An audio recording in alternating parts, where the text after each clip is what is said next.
count? 9-8 up. 9-8 you? Get the fuck out of here. It's 9-8 us, you dope. Junior, if you can fucking count, you be a fucking astronaut. It's 9-8 up. Oh, man, George, your mother's an astronaut. He talked about your mama, man. He playing you for a punk. He playing you and your mama for a punk. Man, I wouldn't take it. I wouldn't take it, man. I wouldn't take it. My mother ain't no astronaut. Welcome to Shots from the Hip, a production of the Shotgun Sports Network, where neither of us mamas are astronauts. Sports Talk coming up next. Welcome to Shots from the Hip podcast, brought to you by Royal Retros on the Shotgun Sports Network. Here are your hosts, Jason Bizik and Oz Davis. Hey, hipsters watching on the Shotgun Sports Network YouTube channel or listening on Apple, Spotify, or wherever you get your podcasts. Please hit the like and subscribe buttons and hit the notification bell to be notified when we post this or any other videos. Welcome to episode 19. And how do you know my mom's not an astronaut? My mama ain't no astronaut. I never do that. To folks listening on the show, I never do that. I never open with the movie review or the history stuff. But yeah, I'm just so stoked that the movie review section this week is about White Men Can't Jump, one of my all-time favorites. Not only one of your all-time favorites, you have touted it as the greatest sports movie of all time. Yeah. I'm not serious. I'm not serious about that. Although I will say this, and I promise everybody out there, this is not a hallucination, but I'm still looking for the piece online. I'm going to have to work the archive somehow. But there was a bit in I want to say it was the late aughts, where Turner or Paramount or somebody was releasing the Criterion Collection. What this was a series of discs from their catalog recommended by the top directors, right? And so there was this piece about the films that Kubrick had selected. And then he was like, he also mentioned the following movies that were not on, the catalog, that were not in the catalog. And I remember that one of them was Texas Chainsaw Massacre. But sure enough, the only sports film he mentioned was White Men Can't Jump. Stanley Kubrick likes this film. Okay. Wow. So, yeah. So, I mean, this film does have some chops, but we're going to get to the film later. There's a lot of stuff happening in the sports world and apparently in the drug world. So, where would you like to start? So, yeah, that's kind of a spoiler alert as to which movie review we'll be releasing later in the week. Since you opened with a basketball movie, why don't we start with basketball? Okay, well, what's going on in the NBA? Well, very exciting. I had woken up and the Knicks destroyed the Cavaliers. The Knicks, the New York Knicks, ladies and gentlemen, are in the finals. This has not happened since O.J. Simpson was getting driven very slowly down the LA freeway. Was the last time the Knicks were in the finals. And I got to say, this team looks a bit like the team of destiny. I mean, we have gone from, oh my God, if they meet the Celtics, they're going to be destroyed, which they didn't. And now they're on an 11-0 run and in the finals. Everything's firing on all cylinders. The team is playing as a team. Much like Oklahoma City, this team goes 8, 9, 10 deep if they want, even in the playoffs. Everybody's contributing. We have enjoyed the humiliation of James Harden, those who do. The night after we recorded, of course, like the key stuff happens the night after we record. The night after we record, game one, completely defining game. Knicks are down by 22 with 7 minutes left. Now, you're not a big basketball guy, but I'm sure you immediately realize that's a huge deficit. And they just They just, I mean, the entire game in that game one, they couldn't hit a damn thing. They were shooting something like 33% from the floor going into that fourth quarter. And then they just steamrolled them. And it was amazing because we discovered a whole new way for James Harden to be embarrassed in the playoffs, which is that during this run began with, they literally went at him 5 times in a row on a 1-and-1 when he was on defense, just completely exploiting. The Cavaliers have 2 pretty awesome shot creators out there, but they're both horrible on defense. I mean, this was the knock against the Lakers last year. You know, you've got a couple of guys who can give you 28 to 35 a game, but they can't play defense. Now, that improved for the Lakers this year, but they went at him 5 times in a row, and they actually did it twice more after that. But once there was a foul off ball, and I forget what happened the other time, missed the shot or something. But they, and so total breakdown by the Cavaliers. Sometimes this is the death knell for the team that loses when you get the big comeback like that in the playoffs. I mean, this happened to the Knicks last year against Indiana. Game 1, Indiana roared back, wins on the buzzer. That's it for the Knicks. Game 1, series over. And so tonight, the Knicks won by about 30 points. Yeah. 37, actually. Yeah, actually, which cashed for me because I had the Knicks minus 20. I got it at minus 20. And so, this was a no-brainer. After getting picked apart in game 3, I don't think the Knicks lost a quarter in those final 3 games. I think they won the past 12 quarters. So are the Knicks really that good, or are the Cavaliers really that bad? No. I mean, the Knicks are that good. I mean, it looks like they have the formula, again, like they're getting contributions from everybody. I'm just checking out the news on the game tonight. This is a balanced team. These guys and Oklahoma City, and to a certain extent the Spurs, but the Spurs have been gifted with a whole lot of luck in the draft. This is how you have to build a team now.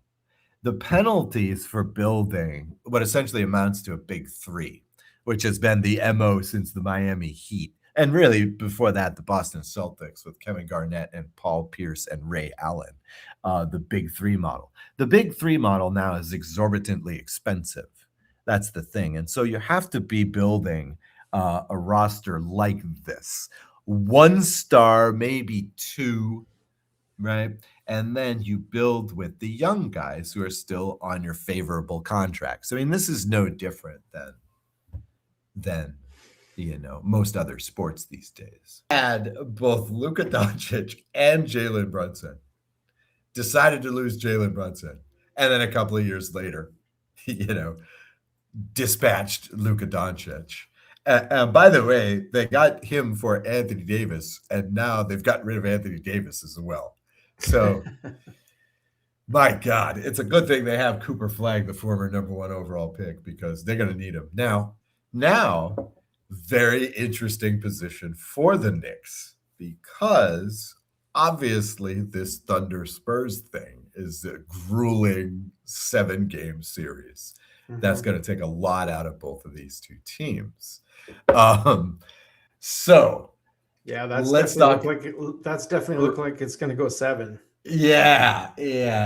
Now this one, the Spurs Thunder, has really proven to be like your ideal 7-game playoff series. It's just pretty wild because we've had so few this year, at least so few compelling ones this year in the NBA. It sounds weird to say that Cavs Pistons wasn't too exciting, even though it was 7 games. But the last 4 games were 20 or more points. The last 2 games were 30 points each. Yeah. These were not highly suspenseful games, but Jesus, this one, wow. I mean, and again, some of these scores, 9 points or whatever, look bad, but these games have been quite compelling. In the game that we were on, we were recording when game one was going on. In that first game, game one, again, surprisingly key game, Victor Wembanyama, 41 points, 24 boards. Of course, like NBA media is all over this, the super duper, the top 10 all-time player, the greatest foreign player, ever, stuff like this, right? And it's pretty amazing that Shea Gilgeous-Alexander spent a real short time on that list as number one, best player of the world. He wasn't best player of the world for a long time. But what was interesting is that game went double overtime, and here you have on the Spurs, of course, they're famed for having their three 24 and under guys, right? Wembanyama, Castle, and Dylan Harper, Stephon Castle and Dylan Harper. Now, the thing is, all of these guys played more minutes in that game than they've played yet in the NBA. Wembanyama, in fact, has only played, 3 games, maybe 4 games, over 33 minutes.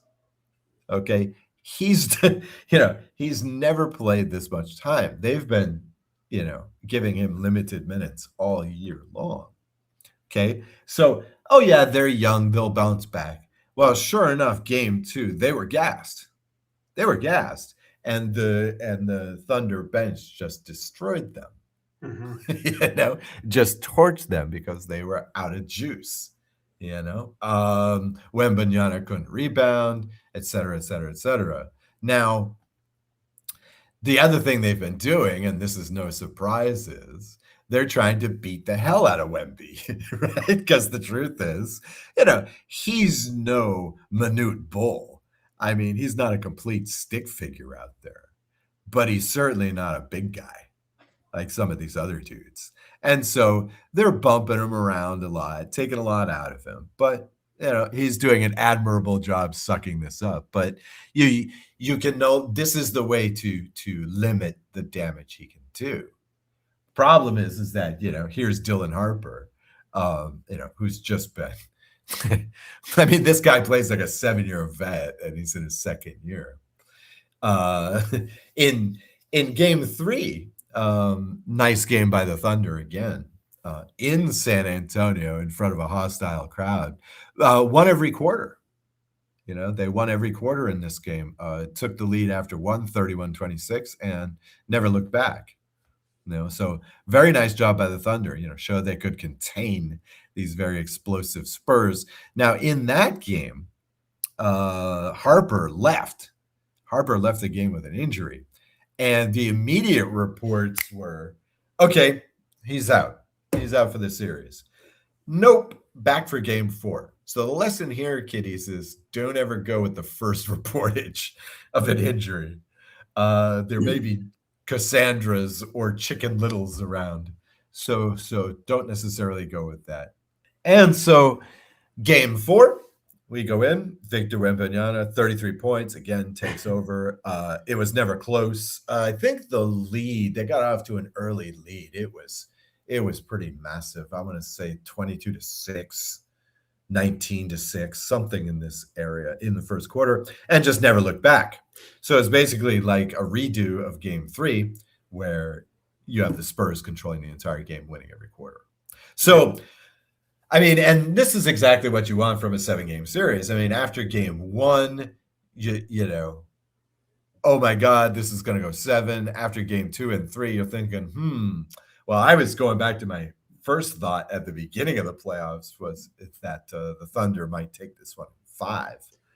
But nope, Wembanyama reasserts himself. So much of the NBA playoffs seems to be about teams just reasserting themselves, looking a little sleepy, and then just, coming back and getting into it. I mean, even game 1, you could argue that game 1 for Spurs Thunder was, your classic rest versus rust, right? I mean, the Spurs were leading after 3, and the Thunder just had a magnificent fourth quarter, hung with them in overtime for a while. But what are you going to do? I mean, Wembanyama finished that game with 41 points. He finished regular time with 29. He just took over in overtime. And that was it, because the Spurs were so much, ready to play in this game than the Thunder were. So, very compelling Western half finals, but don't sleep on the Knicks. This finals could be a lot more compelling than people are going to be expecting it to be. So, could be good. How do you see the Knicks faring against either the Thunder or the Spurs? Well, Wemby makes it hard to judge anything, because he just changes. He just changes the whole game. I mean, it's not just that he's huge and can block everything. It's that he can shoot the three. He can pull guys away from the basket. He can, on the pick and roll, it's ridiculous. It's just like, how do you beat this? You beat him by knocking the tar out of him, basically. Now, the one Achilles heel that the Thunder have, and this was what was so painful about the Lakers series, is that they will give you the three, right? The perimeter defense is not awesome on the Thunder. That's their one chink in the armor. And that was the thing. As a Laker fan, you could imagine if Luka had been in this series, who do you want teeing off from three more than Luka Doncic, right? Mm-hmm. And I mean, he has a couple games, he gets hot, a couple of 40-point games, and all of a sudden it's Lakers 2-2 against the Thunder. So now Brunson can do that. Brunson can do that against Oklahoma. So the thing about the Thunder is they just got so many guys. I mean, Alex Caruso is throwing in, 31 points, in these games, and he's like, what? He's known as a defense first guy. He's what, 6th, 7th man on this team. And, he can contribute like this. Shea has not been the scoring machine in this series. The evil Canadian, Shea Gilgeous-Alexander. Actually, the evil Canadian is Lou Dort. I shouldn't put that on SGA. But he hasn't been a scoring machine. But he's been feeding guys. Guys have been open, and they got X number of guys who can step up. So that's always the thing with Oklahoma City. But again, you can't shoot the three against them. So all things being equal, because San Antonio is just such an X factor still, that, I would have to say New York would do better against Oklahoma City. But, that's in the cards. You see this. You see this in all the sports. Defending champ comes in there. Maybe like the Champions League final in Budapest this weekend. The defending champs come in there. Some team from the other side of the bracket is a big underdog, and they win. This was Lakers versus Pistons in the last year of Kobe Shaq. This was in football. This was Broncos Packers. Back in the day when Elway got his first Super Bowl. This happens a lot. In sports. So I don't know about hockey, but in the big sports, this can happen. The Knicks, I mean, it would be quite the story if they pulled this off, but they could. I mean, the most popular off-season preseason prediction, I think, was probably Knicks versus Thunder. I would say 10, 20% of people picked that. I mean, this is not unexpected. This was the year when the Knicks went all in. They do want to take this title. So maybe this is their window. The windows are so short these days in the NBA. This could be their window. Well, that's pretty interesting. I know the Knicks. It comes up on. They talk about the Knicks on the Rod Peterson show quite often, because now they're doing so well. And one of the guests who's a regular on there always says, Of course, the Knicks think they're going to win. They think they're going to win every year. Yeah. and then they don't. Right. And the Knicks are such an odd phenomenon. I think I've talked about that on this show before. They're such an odd phenomenon because they're always held up as one of the venerated NBA franchises. They haven't won a title since 73. They haven't won a title since I wasn't even born yet. Yeah, Bradley wasn't even a politician yet. Phil Jackson was still a player. I mean, come on now. Come on now. They haven't been in the finals since, 1999. Yeah, 99, because they snuck in there as, I believe, the number 8 seed and played against the Robinson Duncan Spurs. Right? So they snuck in with that one. I think that was the year that Ewing was injured and they still made the finals. Ewing was not playing, but they still made the finals. But they haven't had a real viable, honest contender since, the OJ days, 1995 or 94. And yet they're always touted as one of the great teams. Look, this didn't happen with the Bulls.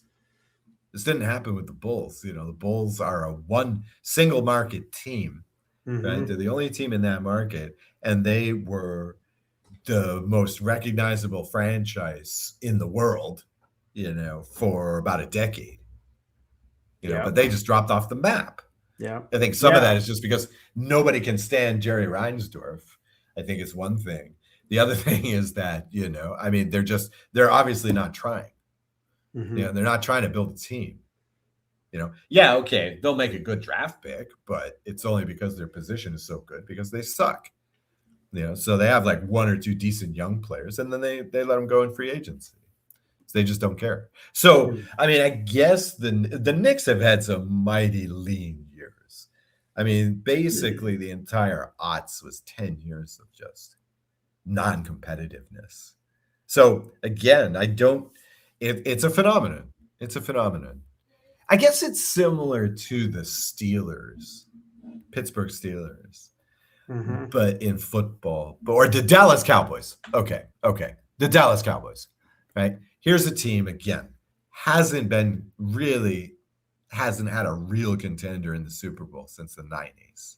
Yeah. Since Barry Switzer was coaching the team, and yet they're still held as one of the great franchises in the NFL. You can understand the 49ers. You can understand to a small extent the Packers. But Jesus, the Steelers? Nah, I don't get it. Dude, it's been like, what, 2-3 generations since Bradshaw? Come on now. The Steelers are not one of the chief franchises in the NFL. They're not. You have a better case for the Ravens. You have a better case for the Chiefs these days. So go Knicks, I guess. I don't really want to root for the Thunder. I prefer to call them Knickerbockers. I really like that. Yeah, the Knickerbockers. Yeah, that's right. As we saw a couple of weeks ago. Once the New York Knickerbockers basketball club. Right. Shall we move on to the National Hockey League? Yeah, tell me. Well, the game in Montreal tonight just wrapped up with Carolina Hurricanes winning in overtime. It's the second straight game that has gone to overtime. Yeah. The Hurricanes now lead that series 2-1. Montreal, for some reason, cannot win at home. I think they've only won 2 games at home this whole playoffs, I think. I don't know that for sure, but they're just having struggles at home. And if they go down again, if they lose the game on Wednesday night, they're in some serious trouble, I think. So now, what is with the Canadiens? Because in these last couple of rounds, they've been having these overtime games too. Yeah, a lot of lengthy games, a lot of overtime games. Actually, they're just a lot of back and forth series too. This series could go 7, and I think their last series went 7. But they're yes, it did. their home struggles continue and their long series, but they have a really young team, so that's kind of on their side a little bit. But youth can only get you so far, and I'm a Canadian myself, but I'm cheering against the Canadians. I'm sorry to say, fellow Canadians. Montreal is just one of those franchises that I've never liked. Maybe because they've won 24 Stanley Cups. That's just way too many. So yeah, they're the Yankees of the NHL. The Yankees of the NHL, yeah. Yeah, they are. So yeah, that's one team that I just don't like. Now, let me talk about the other series and a team I do like. However, apparently most of the world does not, because in the last few days here, some articles have come out that say the Vegas Golden Knights have been voted the most hated team in the NHL and maybe even the world. The Vegas Knights? Yeah. Now, really? They've been around wow. since 17, 18, and since then they've only missed the playoffs once. They've won the Pacific Division 5 times. They've won the Western Conference twice and the Stanley Cup once. They've also appeared in the Stanley Cup another time. Now, a week or so back, I wanted to mention this on last week's episode, and I totally forgot about it. A week or so back, one of the Golden Knights defensemen, Braden McNabb, was suspended for one game for a heavily debated interference call on a hit that he delivered. Now, the game that he was suspended for and missed ended up being the game that the Golden Knights beat the Anaheim Ducks and sent the Ducks packing. That's right. After the game, head coach John Tortorella denied the media press availability. And some would say that they were trying to send a message to the NHL that they didn't agree with the suspension. Well, a day later, I think, or around the same time, I don't know if it was a day later or the same day, it was reported that the Golden Knights denied the Edmonton Oilers permission to speak to ex-head coach Bruce Cassidy, who's still under contract with the Knights, about the Oilers' coaching vacancy. However, at the time, there wasn't a coaching vacancy yet, which stirred up a whole bunch of animosity amongst Oiler fans. Nice. So I mean, a lot of people are saying that through a combination of winning and being hard-nosed and devious, that they've garnered the title as the most hated team in the NHL, apparently. That's nuts. That's crazy. So basically, okay, so I'm working well with these similes. So basically, the Knights are like the Baltimore Ravens of the NHL, right? Yeah. If you look at it by sheer winning percentage and you don't count the Cleveland Browns history, the Ravens are literally the most successful team in football. They rarely have a losing season, and they've been competitive right from the go. That's pretty wild. Yeah, I mean, crazy stuff, especially with a history like the Canadiens, or just how many people just hate Boston or Dallas or just as sports Leafs fans. Yeah, well, I mean, do people really hate the Maple Leafs, or do they just pity them? I mean, the Leafs are like the Cleveland Browns of the NHL, right? I mean, once great franchise. I've come to the point where it's not pity. It's almost like comedy. It's almost like comedy. Right. Right. Okay. I'll take that. So yeah. But yeah, that's kind of recency bias, don't you think? A little bit. I would say so. I would say so. That's because that's pretty outrageous. Because the fan base is great.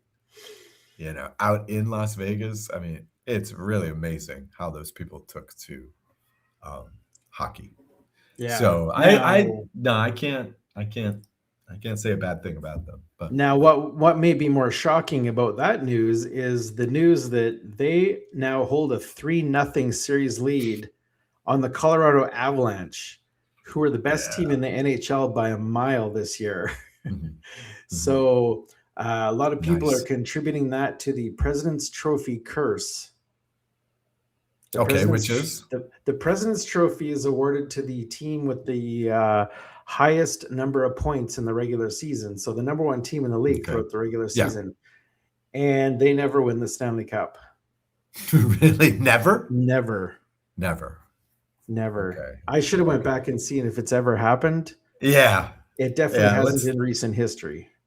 Let's give this a look. So are we counting on the Knights to do this, or can Colorado really whip off 3 in a row?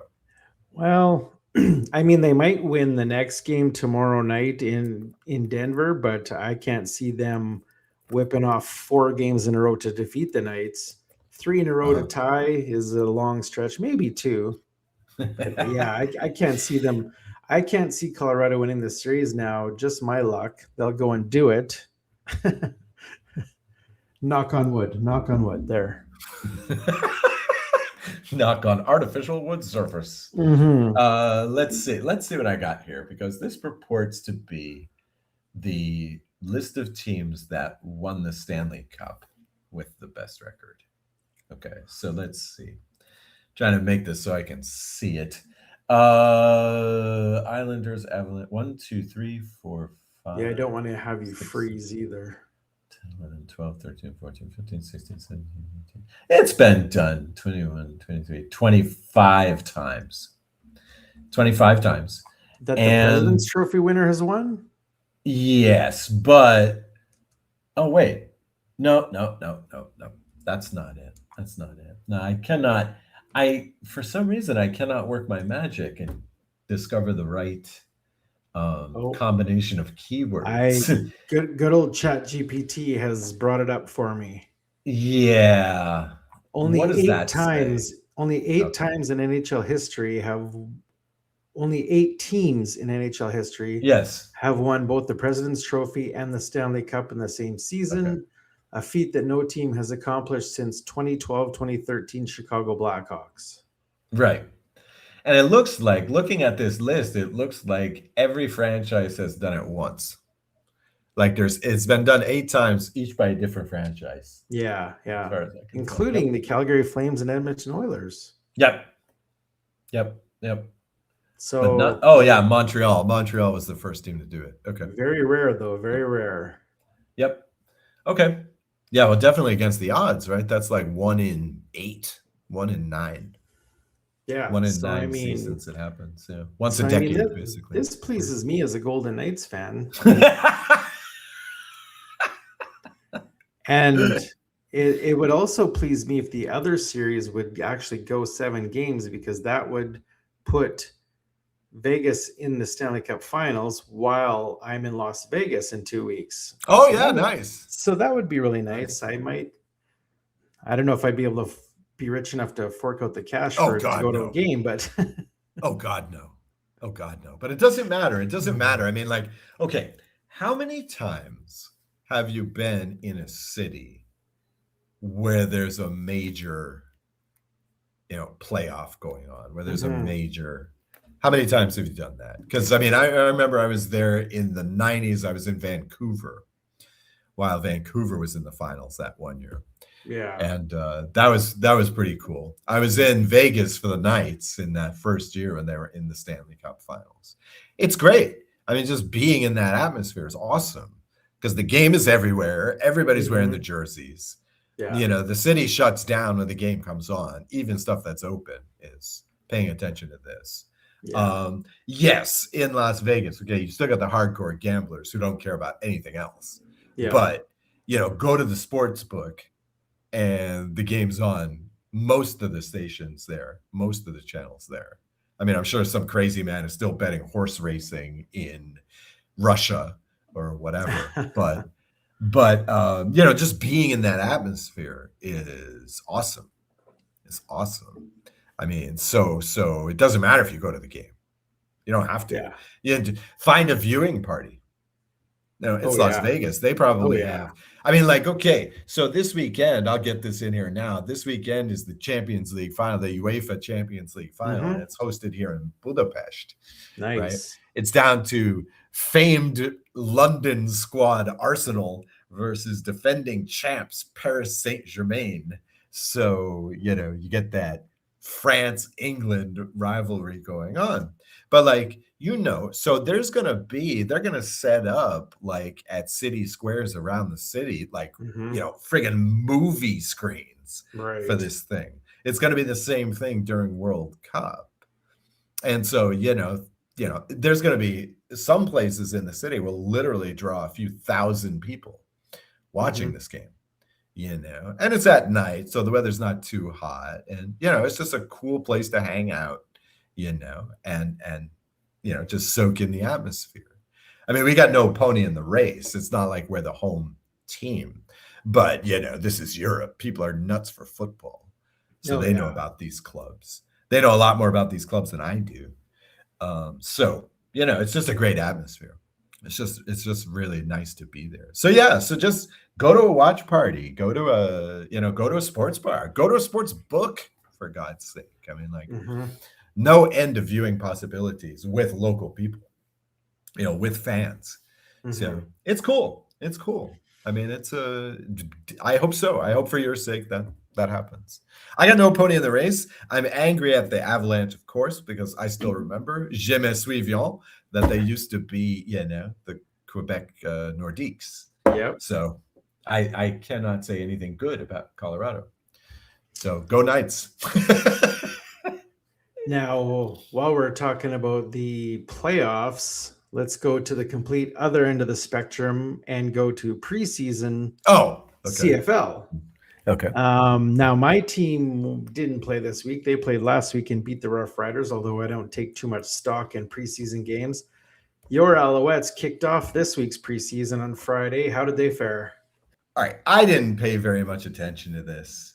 But I did see that Dustin Crum was our main guy in Montreal. I don't know. It's tough to focus on preseason. I got playoffs going on here. But I was thinking about this. They're moving up the CFL schedule, right? And so training camp is going to be in like March, like rookie camp. Probably. Right. And so the CFL is now in this bizarre situation where the preseason is in the snow, right? And by the time we get to the Grey Cup, it will be, nice autumn football weather, right? So it's kind of bizarre. And I was thinking about that. I was like, wow, that's weird. But then I remembered back, and maybe I'll do this as a sports segment, to opening day in Toronto, 1977, right? The first ever Toronto Blue Jays game. And there was snow on the ground.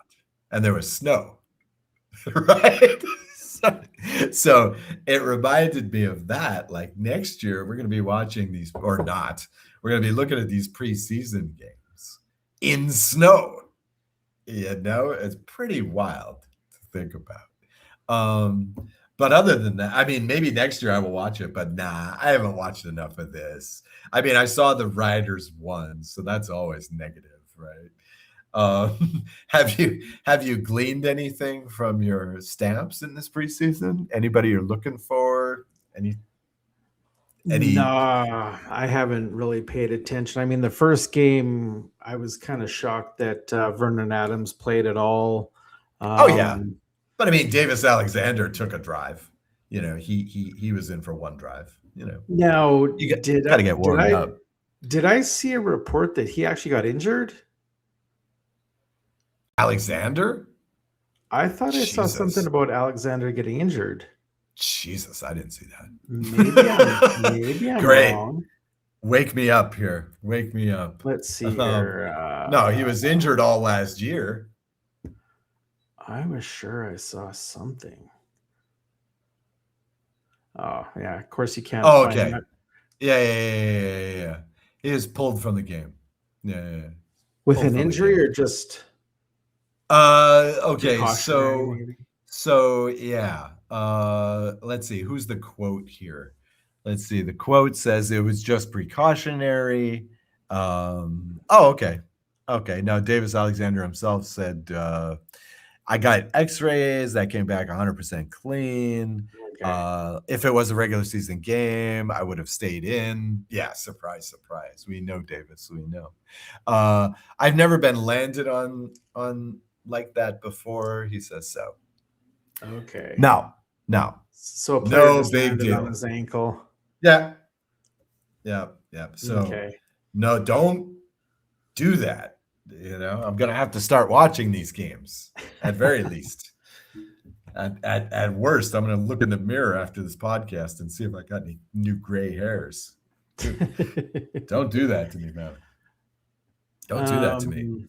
So yeah, no, I haven't paid attention to much. Next week maybe I'll start paying more attention when they play their second and third, games where more of the starters get in, but nah. I mean, it's like that with preseason hockey too. It's like an NFL, like, I don't know. It's just I different. mean, next year, because of these calendar changes, it's wild. If you're a football fan, you just can go. You have maybe 2 weeks between the Super Bowl and the CFL draft. Yeah. My God. My God. I guess this is a good move by the CFL when you look at it like that. They're going to have even more time with the degenerate gamblers and the addicted fantasy football players, which is, the main selling point in the USA for this league, So I guess it's good for that, but wow, it's going to be weird next year. We're not going to get a chance to talk about stuff like the Enhanced Games. Did you look at this weekend? It came across my Facebook feed, oddly enough, and I was like, what the heck is this? Because I follow a lot of Las Vegas stuff on Facebook, and I was like, what the heck are these Enhanced Games in Las Vegas? And so I dove in a little more, and lo and behold, they're actually held yesterday, I think. So we have some results. Yep. Well, we should go into this a little bit. This is the official, the official Las Vegas Tourist Board motto is no longer what happens in Vegas stays in Vegas, but this definitely goes in that category.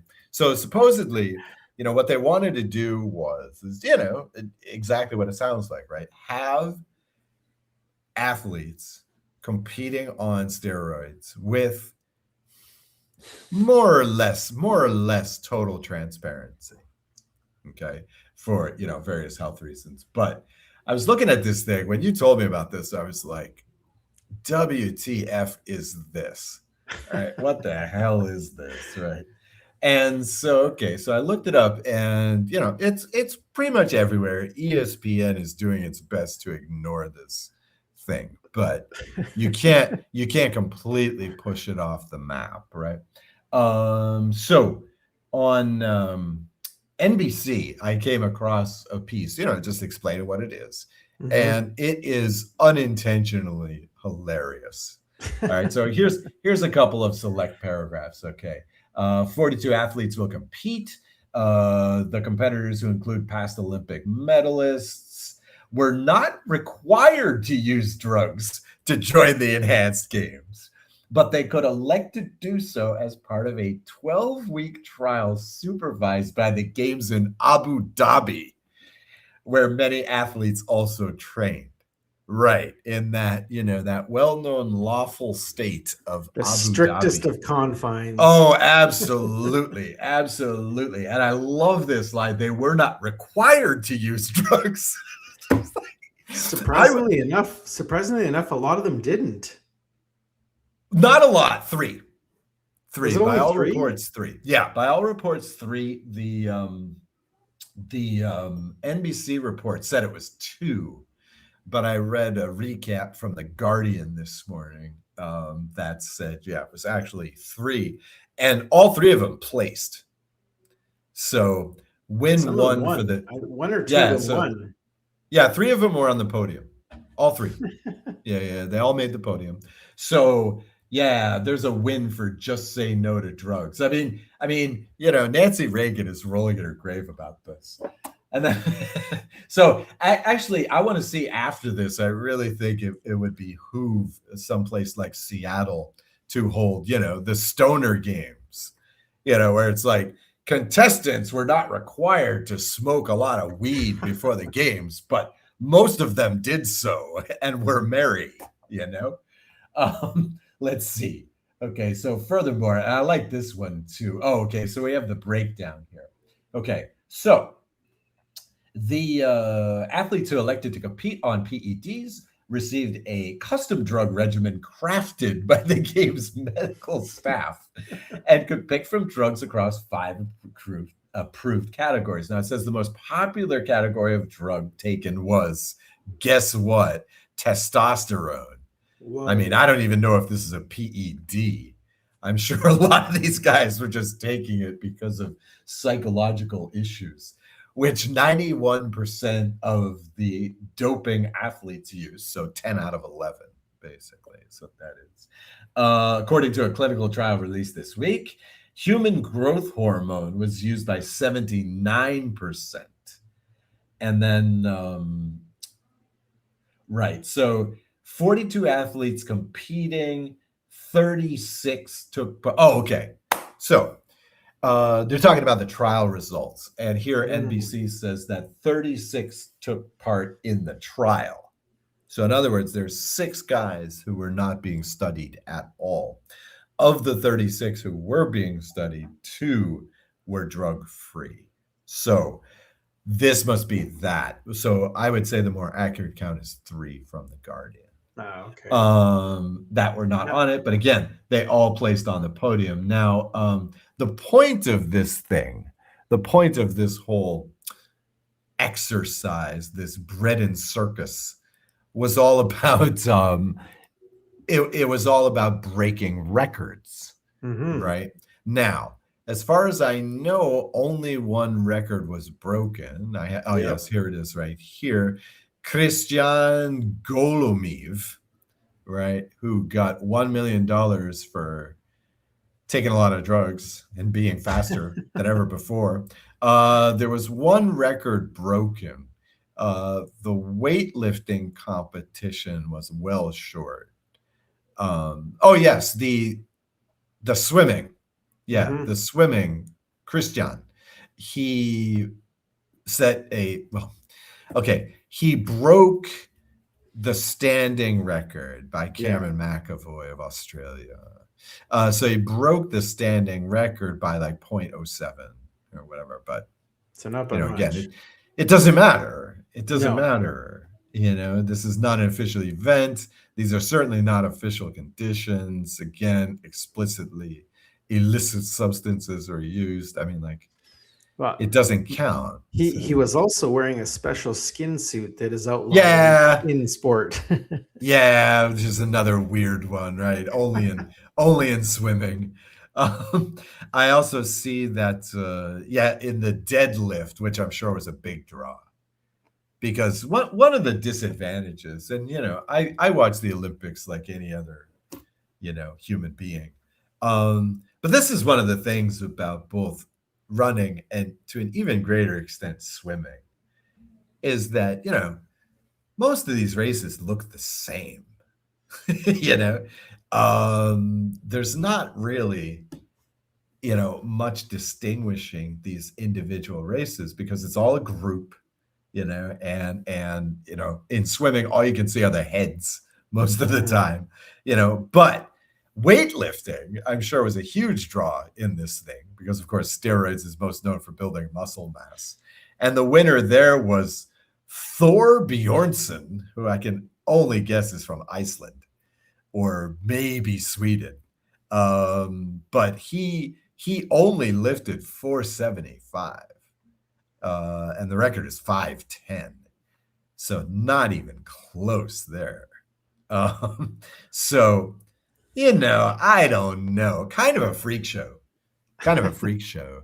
As you were saying beforehand, just another freak show in Las Vegas. Yeah, yeah. But I mean, do you have any takeaways from this? I mean, what can we say about this? I found it very interesting that only one world record was broken. Now, my favorite takeaway from this is the CEO's name, which is Maximilian Martin. All right. That's like a supervillain name or something. I was just gonna say. Martin. Yeah, this is Lex Luthor's, main competitor, is Superman's top rival. Wow.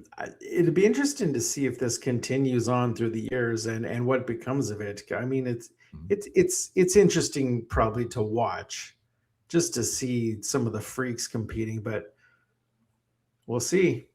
Mm-hmm. Indeed. Speaking of freaks, we have a freakishly good sponsor. Oh my God. That has freakishly good memorabilia. Okay. Tell the fine folks about it. That was a freakish segue. That was terrible, wasn't it? I wasn't gonna say it. That was really all right. Well, terrible. let's see if we can recover from that, because I'll tell you what, if anything can make up for a bad cliche or a bad, it's great jerseys. I brought up the perfect, that's right. The perfect page. It's retro jerseys and re-envisioned jerseys at royalretros.com. Yeah, we got Jason doing the screen share here. RoyalRetros.com specializes in retro memorabilia. They've got ball caps, they've got jerseys, t-shirts, long sleeve shirts, hoodies, jackets, and the proverbial more. Now, Jason and I have been marveling mostly about the jersey repros. These are just some of the offerings you can get from Royal Retros, which has lots of gear, lots of paraphernalia representing dozens of teams from old defunct leagues and still active leagues like the USFL, Arena Football Leagues, the World Football League, the XFL, Football Canada, pro hockey leagues like the WHA, pro basketball leagues like the ABA, and of course, you get all those great old timey-wimey American baseball jerseys from teams including the St. Louis Browns and Seattle Pilots, but also those great Negro League teams like the Kansas City Monarchs and Homestead Grays. Best of all, for our listeners, get 10% off everything and anything in the store when you use promo code SFTH at checkout. 10% off for promo code SFTH at checkout. And as always, when we do the screen share, man, look at these things. How can you resist? Here's one of your favorites. Yeah, the Minnesota North Stars. And then just the black and green. It's just an excellent combination. And here's the Nordiques, which you spoke of earlier. Yes. And then, of course, here is Colorado's first hockey team, the Rockies, way back when. Right. Man, some great stuff. California Seals. Yeah, the Golden Great Seals. stuff. Yeah. So, I mean, just excellent looking stuff at Royal Retros, and they break out new stuff all the time. Now, of course, there aren't defunct teams all the time, but I'm sure the guys at Royal Retros are circling some of these, summer American football leagues like buzzards, just waiting for them to go down. But they put on new stuff basically every month, re-envisionings, old stuff that they haven't covered. There's a lot of obscure, especially American football teams out there. They need to put out more of these teams from the 20s on that site. Yeah. I mean, the Frankfurt Steamroller. I don't think they have that one yet. But we have a new American football league that goes belly up every year, don't we? Yeah, basically. But I'll tell you what, something like the Sacramento Gold Miners would probably sell better than the latest Birmingham team to Birmingham Go extinct. Barracudas. Yeah. Well, take your pick. Yeah. Every pro Las football Vegas league that Posse. comes along. That was my favorite name. The Posse? Really? The Las Vegas Posse. No collective nouns for me. We also have another sponsor. Rampage Coffee Company has also partnered with us to keep all of our hipsters caffeinated, from light roast to dark roast, and even cold brew in single serving pouches, cups, or even by the bag. You don't have to decide which one you want to try because they even have sampler bundles. I have ordered my sampler bundle, as I showed you last week. I still haven't received it. It is in the mail, apparently. It's only coming from Saskatchewan. I don't know how long it takes to get here, but I can't wait till it gets here. They heard all that smack you talk about the riders. Yeah. You can click the link in the show notes and use code HIP10 for 10% off of your order. That's at Rampage Coffee Company.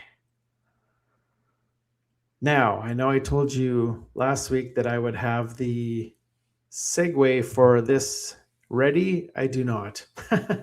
Okay, so your penalty is you have to reproduce it. Discuss, debate, delete on Shots from the Hip. And now here's Jason and Oz, who went nowhere, but they're still here. We're still here. So, right. So let's do this. Folks. Yes. All right. Our primary segment on the show is called the Triple Ds, I guess, or the Quadruple Ds.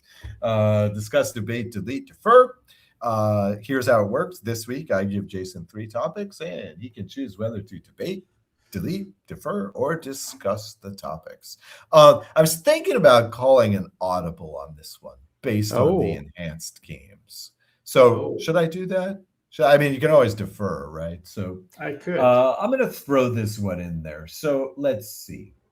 Let's go with this. Well, I definitely want to talk about this one. All right. Topic number 1. What the hell is professional wrestling? I come back to this once every few years. And I got to ask you, Jason, I want your feedback on this one. What is professional wrestling? Is it really a sport? Okay. Topic number 2. Nice, light question for you. What is the point of fandom? Like, why do we do this? Why do we live and die by these teams? Like, why do we spend so much money collecting stuff from these teams, especially when there's Royal Retros? .com. And then finally, okay, here I'm going to call the audible. All right. Topic number 3 is, why are we so flipped out by drug-using athletes? Like, what's wrong with that? Like, why does that bother us as fans? Interesting. And as Hall of Fame voters, why does that bother people? Interesting. I mean, we all take it for granted that it's wrong, but like, why? Okay, so those are your 3 topics. What do you want to do? I'm going to delete the wrestling question. Oh, really? Oh, man, not a wrestling fan. I was a wrestling fan way back when my brother and I used to pretend we were the Hart Brothers or Demolition or tag team champions, but I haven't watched wrestling for probably a good 30 years. Okay. The crossover between CFL fandom and professional wrestling is huge. So I was just assuming that you were into the pro wrestling. Okay. Great. Interesting. I'll find somebody else to talk about this. Interesting. I'll find somebody else. Now, the question you called an audible on was the one I wanted to discuss the most, but that's fine. Okay. We can do it another time. Oh, really? Oh, okay. Yeah, because that's now in play. That's now in play. Let's discuss that one. Well, no, the one that you called an audible on and brought in the games was, do you want your team to bow out in the first round of the playoffs or get a chance at a high drop? We'll talk about that next time. That's fine. Let's defer that one. Right, I'll keep it. Defer that one, and we'll delete the wrestling. Okay, so we will do the 4 Ds this week. Great. Okay. Okay, What do you want to so discuss? let's discuss the point of fandom. Okay. Why do we emotionally invest like we do? Right.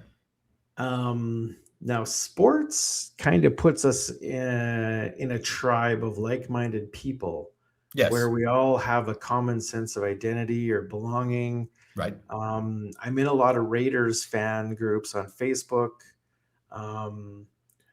where live or die, they live or die by the Raiders. I mean, as bad as the Raiders are, you still see people on there that, we support each other, and we don't talk trash about the Raiders at all. I very rarely see anyone talking trash on there. Everybody's still positive. Mhm. Everyone's, discussing what's going on actively, like why the team is doing the way it is, but Mhm. very rarely is there ever negativity on any of the groups that I see anyways. Now I think we're also fascinated with the unknown that sports brings, because you never know what's going to happen from day to day, let alone Right. week to week or season by season. Right. And for some, I guess sports is kind of an escape from everyday life and reality. In a way, sports is kind of the OG of reality TV, really. So yeah, I mean, some people watch it to take our minds off of bills and work. So yeah, Mhm. I, Yeah, I, it's I, that's what it is to me, I feel. yeah, I like the community aspect. That's a good point. That's a good point. I think of this mostly, and I don't want to sound too pretentious here, but just go with me here.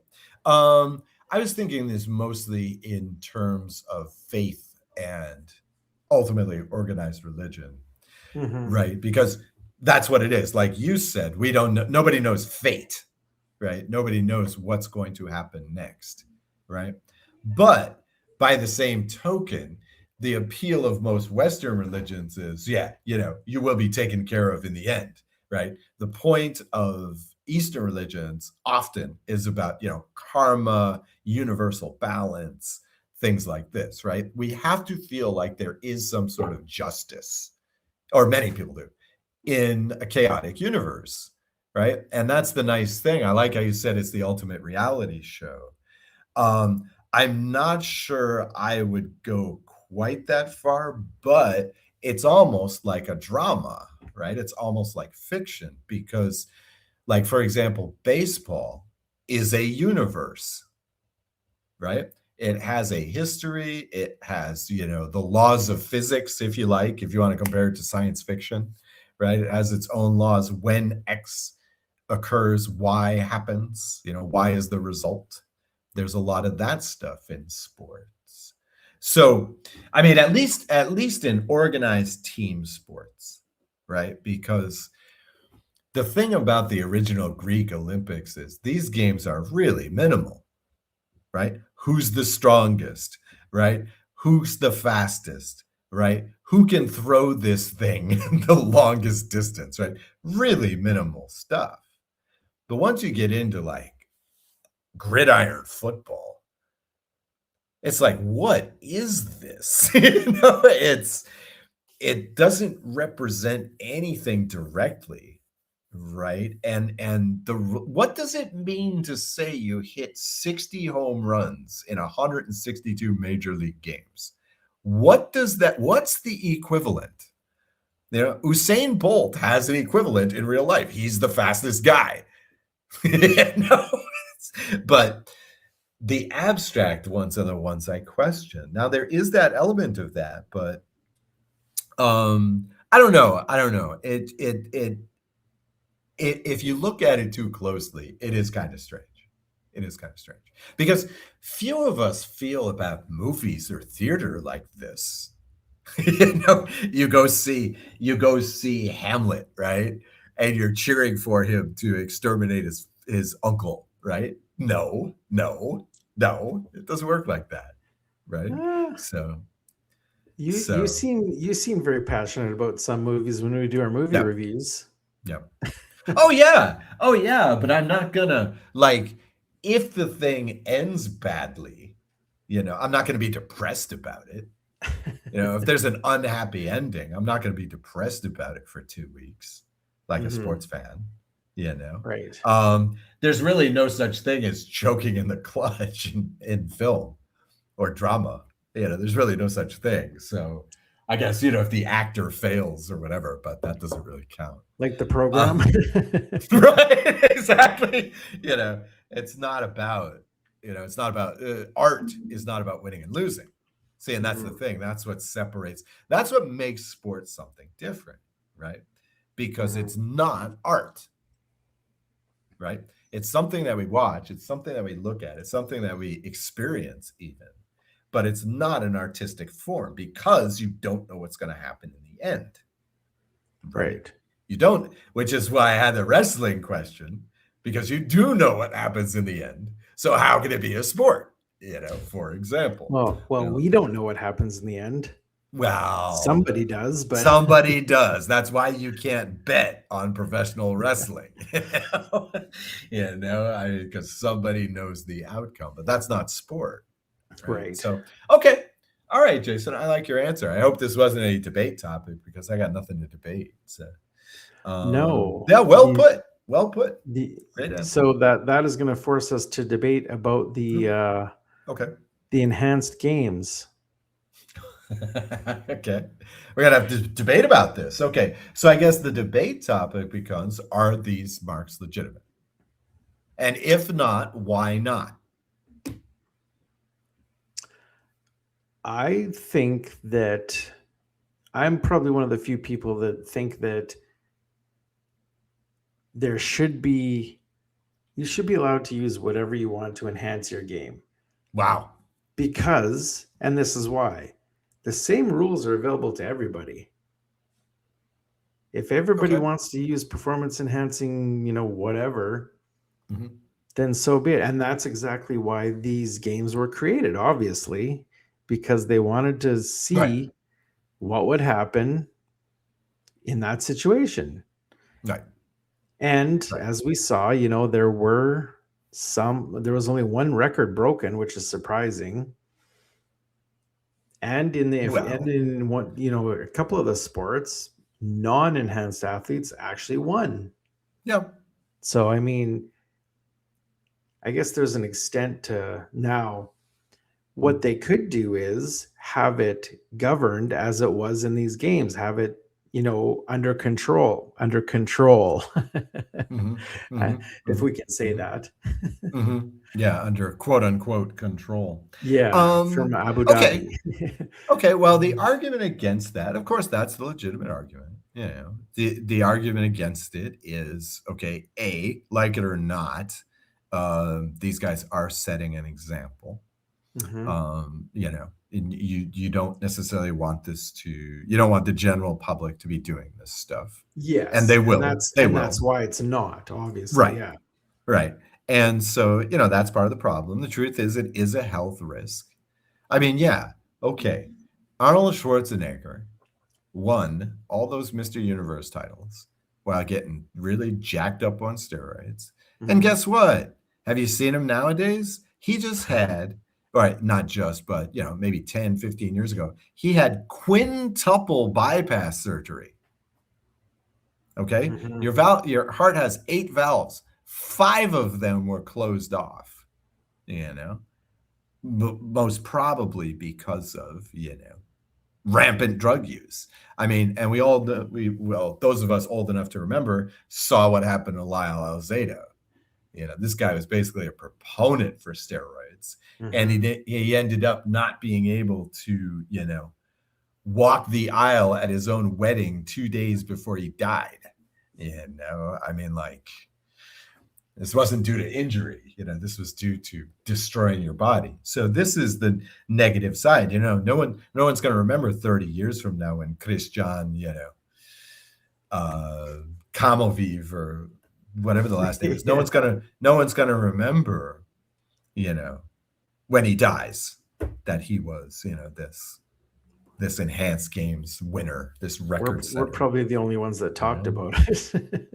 No. There was some coverage. They got some attention, not as much as they wanted, but they got some attention. The other argument is this, and I read this recently, is that the problem for the fan is it destroys the illusion, right? Mhm.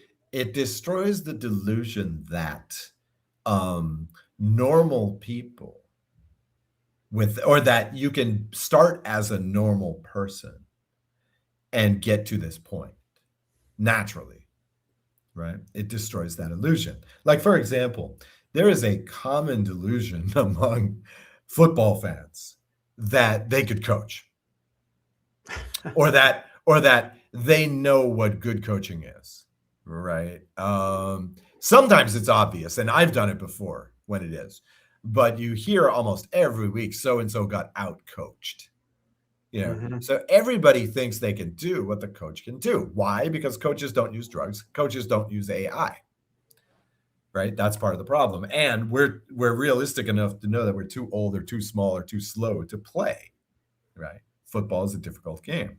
But as soon as you have Barry Bonds, or McGuire or Sosa or whatever, just jacking up, doing a lot of drugs, softball players from across North America are turned off.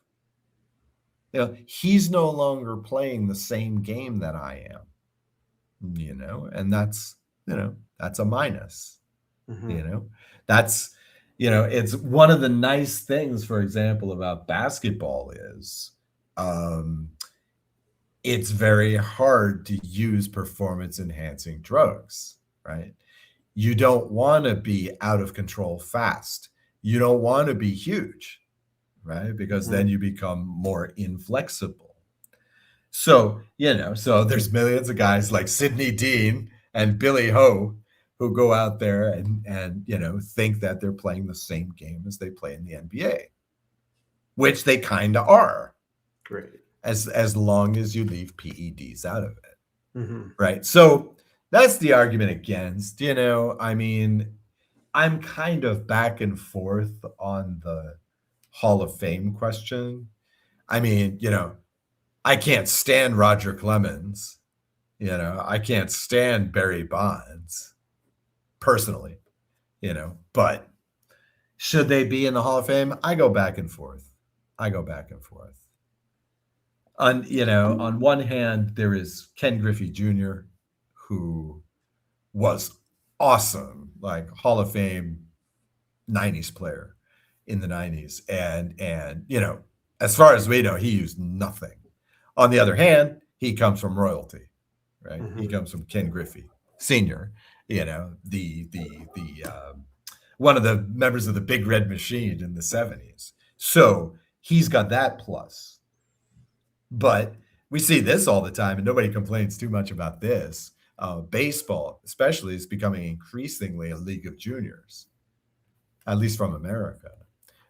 It's a lot like British cricket in this respect. Many of the top players are sons of former players. Right? This is it's always been a big deal in sports, but in baseball right now, amongst the American players, wow, you really see it. Everybody's somebody's son. Everybody's a junior in this league. So it feels like. So, are those folks ineligible? Is Ken Griffey Jr. ineligible? I don't know. But so, there are arguments plus and against. I just don't like the aspect of, you're taking 20 years off your life. Yeah, true. I don't like that. I don't like that at all. And then, 20 years from now, this guy's going to be going, he's going to be one of these, high school motivational speakers. I don't know if you had this in Canada, but about once a year, maybe twice a year, they'd bring us in for an assembly and have some guy talk about how, I partied like an animal for 20 years and it ruined my life, and that's what these folks are going to become, is like, yeah, I used drugs to get ahead in one race and look what it did to me. It's just like, well, meanwhile, you got 1,000 high school students who are bored out of their minds, like not even listening to you, you know? They'd rather see you on drugs swimming, right? You know? So, you know, so it's a difficult question, but on the whole, I think it's just because it makes us uncomfortable. It makes it to think that they're not human, you know, to think that they're beyond human limits. You know, that's, I guess the challenge is to overcome the limits. But again, in like a sport, a team ball sport, overcoming your limits means less and less, right? If you run faster from home to first base in baseball than anybody else, great. You know, your fellow players know, but that's not what we care about. What we care about is final score. We care about, to some extent, we care about how many home runs you hit, what your batting average is. Right. You know, we don't care if you're the fastest player in the game. That's measurable, but it's not a baseball statistic, you know? So maybe that's part of it too, is that since those natural boundaries aren't there, that using drugs becomes even more taboo. You know, so I don't know. But on the whole, I'd say, yeah, it just makes us uncomfortable. I think it just makes us uncomfortable. So, Excellent point. Yeah. So whether you want to keep it in or not, whatever. But I don't think people will like it. Well, that will wrap up episode 19 Yeah. of Shots from the Hip. That, well, we still went long. We always go long, but we can't stop talking about sports. Yep. It's Combine it with some impossible. good old technical issues, and you've got one long program. Mind you, by the time that's all edited out, it may be down. Who knows? So until next week, hipsters, I'm Jason. And although now I just realized that my name says Giancarlo from Ride and Rally. Oh, man. Not actually. Oh, man. This is Ride not and Rally. Giancarlo from Ride and Rally. This is Jason from Shots from the Hip. And he is Oz Davis. And we will see you next week. Ciao.